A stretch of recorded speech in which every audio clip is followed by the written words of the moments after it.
You guys, I cannot believe that I'm finally saying this, but welcome to Speak Out. My name is Christine Yeargin, and I have the privilege of being your host. I've thought a lot about my vision for this show, and I want it to be informative, of course, but ultimately, I want it to encourage you to speak out. See what I did there? We're going to cover a lot of things as they relate to the pro-life movement, and I'm going to highlight some amazing, amazing voices who are bold enough to stand for life, despite being in a career or industry that maybe tells them not to. It's time we combat the bogus, ridiculous idea that being pro-choice is cool or trendy when we all know it's not. What's cool is standing for life. What's cool is defending the defenseless. What's cool is supporting mothers. And what's cool is using your voice for those who don't have one. We're going to have a great time on this show, and I'm so excited for you to be here. Thank you so much for tuning in.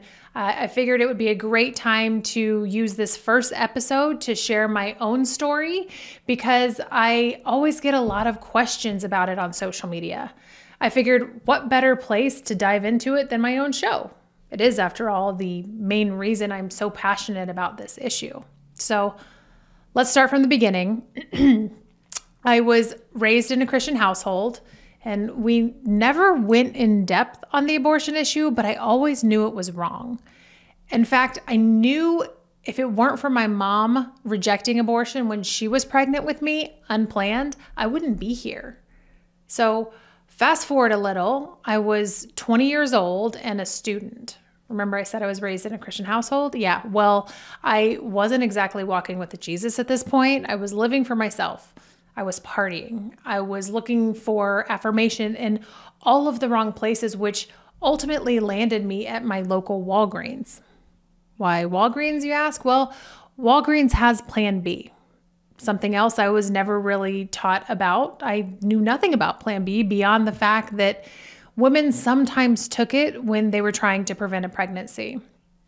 There were 2 pills in the box, and I just remember thinking, what am I doing? What are these pills? Are they abortion pills? If I'm pregnant, will my baby have a deformity now? After taking the first pill, I felt so uneasy that I threw the second pill out of the window of my car. And because I was so unsure of what I had just taken, I ended up calling the 800 number on the back of the Plan B box. And the woman on the other end of the line at the time told me that if I was not pregnant, Plan B would prevent the egg and sperm from meeting, so I wouldn't get pregnant. She told me if I was pregnant, that Plan B would do nothing and I would remain pregnant. Now, I want to dive into the Plan B topic for another episode to debunk the partially false information like this, but at the time, I had no idea it was false. I just knew that I didn't really feel 100% confident in the answer that she gave me. So I threw the pills out of the window of my car, like I said, and then I drove off. Over the next couple of weeks, I kind of just forgot about the whole thing. I know that sounds weird, but I didn't think I was pregnant to begin with, and Plan B is just precautionary, right? So I moved on. And at the time all of this was happening, I was a nanny. I woke up early for work, and even on the weekends, because my internal alarm clock wouldn't let me sleep in anymore, well, eventually I started sleeping in, and my mom, who knows everything, took note of it because mothers are ridiculously observant, aren't they? Somehow she equated me sleeping in to me needing to take a pregnancy test. She showed up at my apartment with multiple pregnancy tests in her hand, and I don't remember exactly what I said, but I'm sure it was something along the lines of respectfully telling her, "Mom, you have lost your mind." But you can probably guess what happens next. We saw 2 faint pink lines on a pregnancy test. And somehow I wasn't convinced, so I took 2 more. And the pregnancy test, I thought, could be wrong. Well, I said, "Mom, do you think maybe that these 3 pregnancy tests that now have 2 faint pink lines on it could be wrong?" And she told me that false positives were incredibly rare, and after 3 tests, she was pretty confident that I actually was pregnant. Now, I don't remember crying at that point, but that's not to say it didn't happen. I do, however, remember my mom crying. I'm sure it was a combination of disappointment in my actions combined with the fact that She knew what it was like to be a young mom in an unplanned pregnancy. She ended up leaving my apartment to go home for the evening, and later that night I watched the OC. And I'm totally dating myself with this show, but there was a scene on the show where a group of friends was having a bonfire on the beach. And I just remember thinking to myself, I'm never going to be able to have fun with my friends again. I've ruined my chances of having a social life. That was it. I'm done. My life is over. That's when I cried. I didn't want to have an abortion, but I also didn't want to give up my friends or social life either. That's kind of what was going through my head at the time. And I ended up having a couple of weeks to process finding out that I was pregnant on my own. And because the father of the baby was out of town, and this wasn't exactly a phone call kind of conversation, I had the time to go over it in my head, play out different scenarios and just kind of process it. But when he got back, I told him that we needed to talk, and we did. He told me that a baby was not an option that he was willing to consider. He asked me to have an abortion, and I told him that an abortion was not an option that I was willing to consider. I knew he had just found out and needed time to process everything like I did, so I left and gave him some time. And one of the next times we talked, at the advice of his financial advisor, he offered me $50,000 to abort the baby. I was shocked. I was mad. I was hurt. I was confused how anyone could offer money for something like that. I immediately felt more protective of the little baby growing inside of me. And I remember responding to the offer of a $50,000 bribe by saying, "These are my morals and values we're talking about here.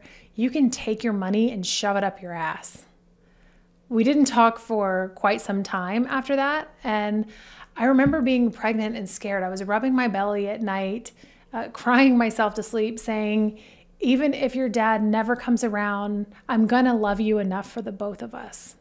And a little later on February 24th, 2008, I was blessed with a little boy I named Noah.